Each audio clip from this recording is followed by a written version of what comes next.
Olá pessoal, seja mais uma vez muito bem-vindo ao podcast da plataforma Redigir.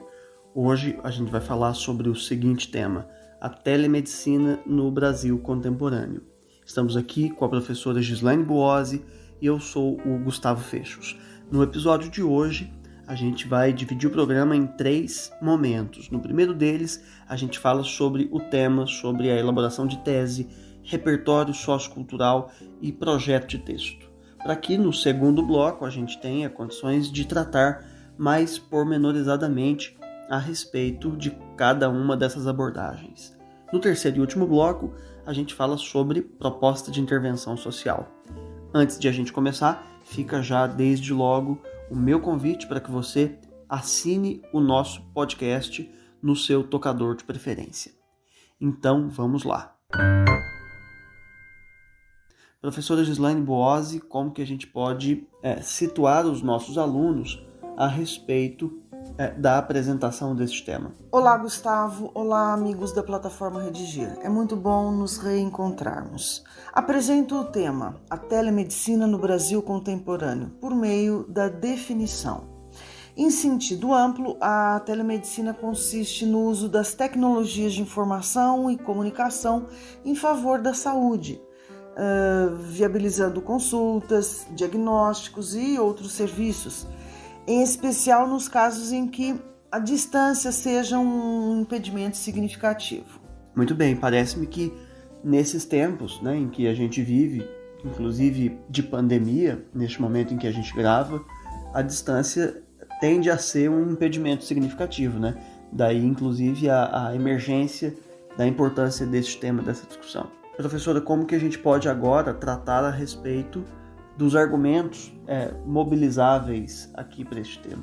Gustavo, a telemedicina já acumula estudiosos que a defendem e que a refutam também.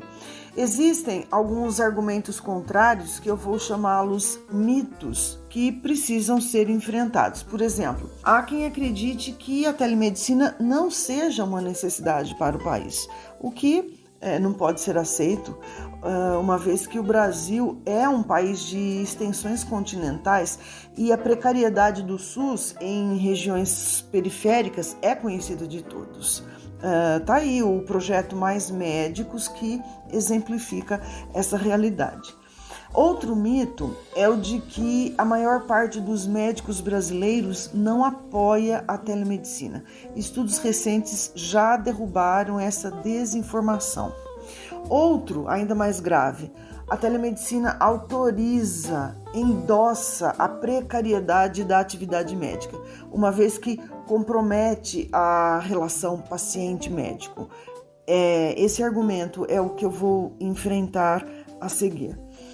E, ao mesmo tempo em que esses mitos são derrubados, é preciso ressalvar as verdades, ou seja, é preciso pôr a salvo os pontos fortes da telemedicina. Por exemplo, a redução de custos na área da saúde. Essa é uma verdade inafastável, por motivos até bastante óbvios. A possibilidade de uma junta médica ser mobilizada com especialistas de diversos lugares em favor do estudo de um único caso, em favor de um diagnóstico, essa também é uma outra verdade inafastável. Além disso, o encurtamento da distância entre médico e paciente, a agilidade no atendimento, a redução das filas e, de certo modo, a redução das internações, o que acredito seja de fundamental importância, haja vista a superlotação dos hospitais.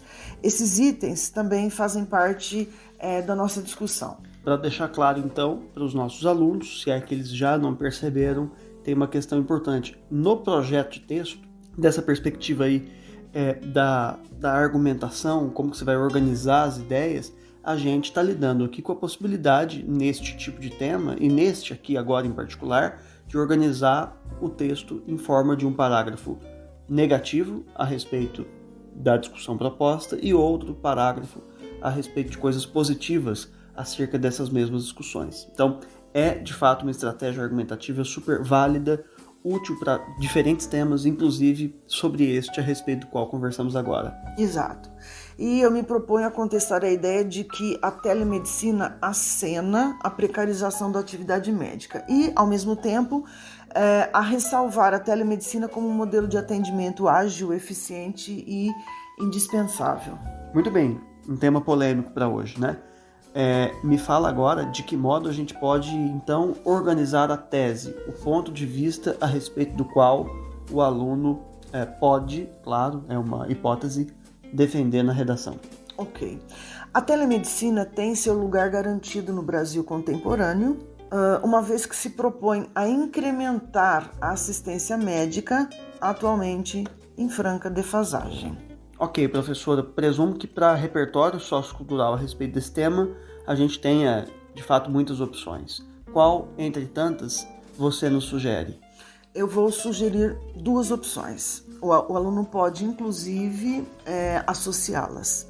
Falo do artigo 6º da Constituição Federal, segundo o qual a saúde é um direito de todos os brasileiros e, dessa maneira, o Estado, como provedor da saúde, tem usado da tecnologia para mediar a atividade médica em favor da sociedade. Outro repertório bastante pertinente é o resgate da figura de Hipócrates, o pai da medicina ocidental, e aquela construção já bastante explorada por nós. O que diria Hipócrates a respeito da telemedicina? Certamente, o maior médico da antiguidade acenaria em favor dos avanços tecnológicos que têm beneficiado a manutenção e a qualidade da vida humana. Muito bem, vale lembrar que naquela época não existia o WhatsApp, certo, professora? Então, passemos agora ao segundo bloco, no qual a gente vai aprofundar um pouquinho a discussão. Professora, só para contextualizar, a pandemia causada pelo novo coronavírus fez com que as pessoas, as empresas, os profissionais das mais diversas áreas repensassem formas para gestão dos negócios, né? Sob pena de eles sucumbirem, não existirem antes mesmo de a pandemia acabar. O momento exigiu e continua exigindo de todos nós a tomada rápida de atitudes, de decisões. Na área da saúde, isso me parece não é diferente, não é? Se antes da pandemia a telemedicina era já um motivo de divisão de opiniões, aí todo mundo se divide a respeito desse assunto de fato, inclusive entre os profissionais da saúde, parece-me que hoje o assunto, de certo modo, já ganhou outro status, né? Ele parece-me um pouco mais pacificado, é verdade? Gustavo, de fato, a pandemia acelerou uma série de medidas em favor da telemedicina.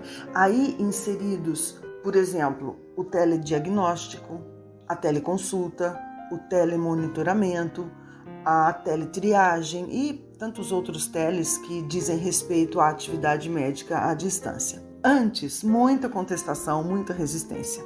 Depois, no contexto incerto e emergencial da pandemia, o Ministério da Saúde autorizou, por meio de uma portaria, ainda que em caráter de exceção, o atendimento médico por telemedicina. Isso, obviamente, privilegiando o que a medicina tem como a mais importante missão, né? Que é a saúde do paciente, independentemente dos mecanismos de que ela se vale. Correto. Agora, professora, a telemedicina autoriza a precarização da atividade médica? Porque essa é uma crítica, digamos, uma das mais importantes feitas por aqueles que condenam essa prática, né?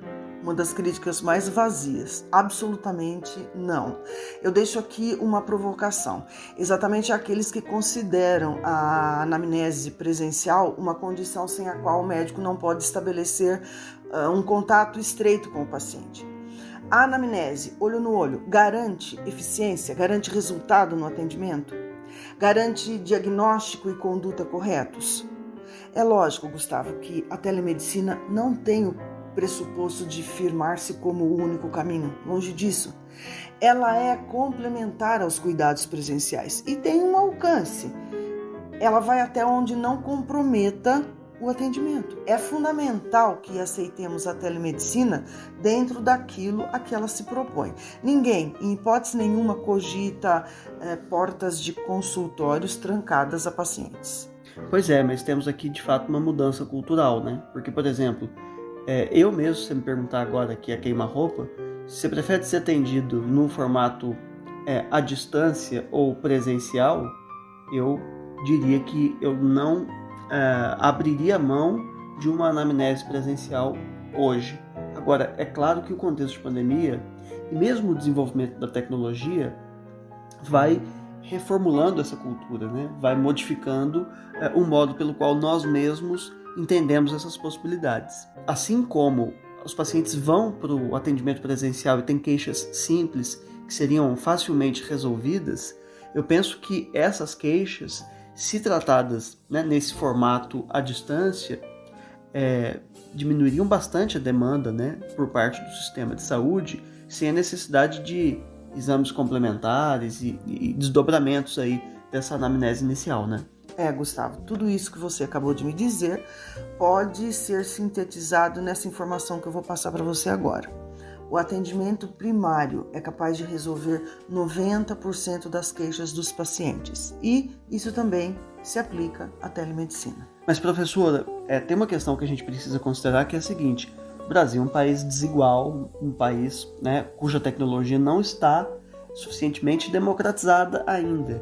E quando nós falamos em telemedicina, a gente está falando de robótica, de recurso tecnológico, de maneira mais democrática do que é hoje. Essa já é uma realidade no Brasil? É verdade, Gustavo. Mas veja bem, em 2016, em outubro de 2016, no Hospital Sírio-Libanês em São Paulo, foi feita a segunda telecirurgia do mundo. Uma equipe de médicos brasileiros e um médico americano fizeram a cirurgia por meio da movimentação à distância de braços de robôs. Então a gente ainda precisa fazer com que no Brasil este movimento alcance as dimensões de um país continental, né? Sem dúvida. E é importante dizer que, enquanto em alguns centros há milhões de pacientes à espera de um atendimento, em outros há profissionais disponíveis.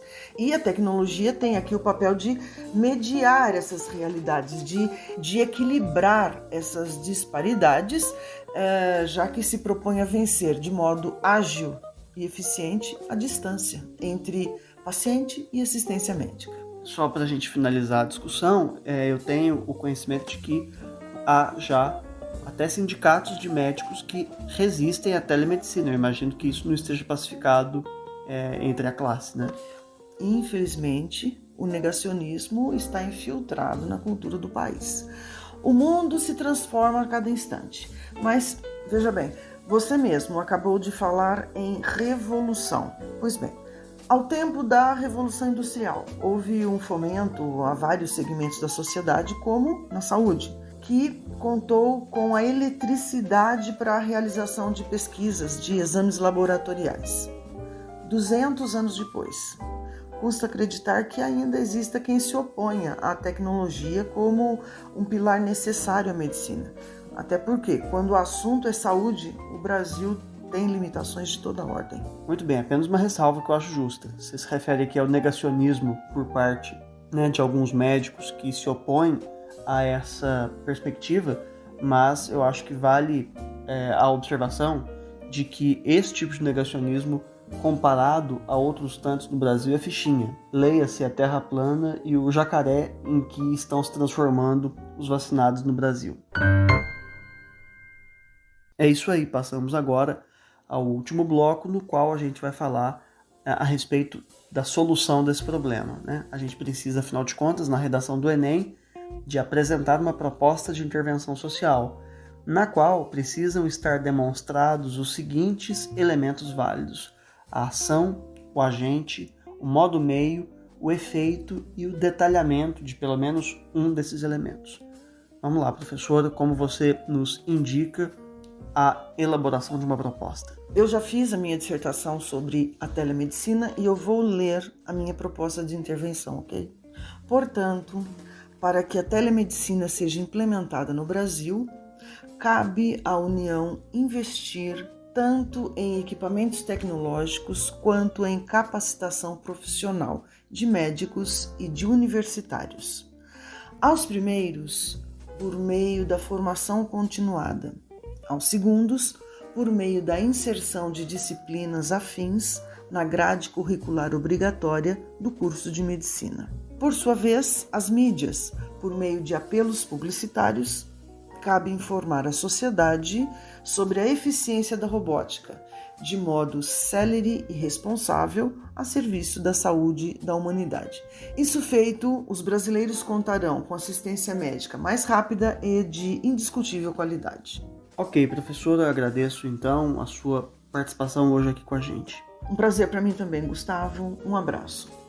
Então, antes de me despedir, fica o convite para que você conheça uma redação modelo a respeito deste tema que está disponível ali no nosso site. Ao fazer esse tema, quando você fizer essa redação e quando ela chegar corrigida aí no seu aplicativo, não deixe também de frequentar os nossos percursos de aprendizagem, nos quais há listas de exercício, tópicos de gramática e videoaulas sobre cada uma de suas dificuldades. Fica também, mais uma vez, a indicação para que você assine o nosso podcast no seu tocador de preferência.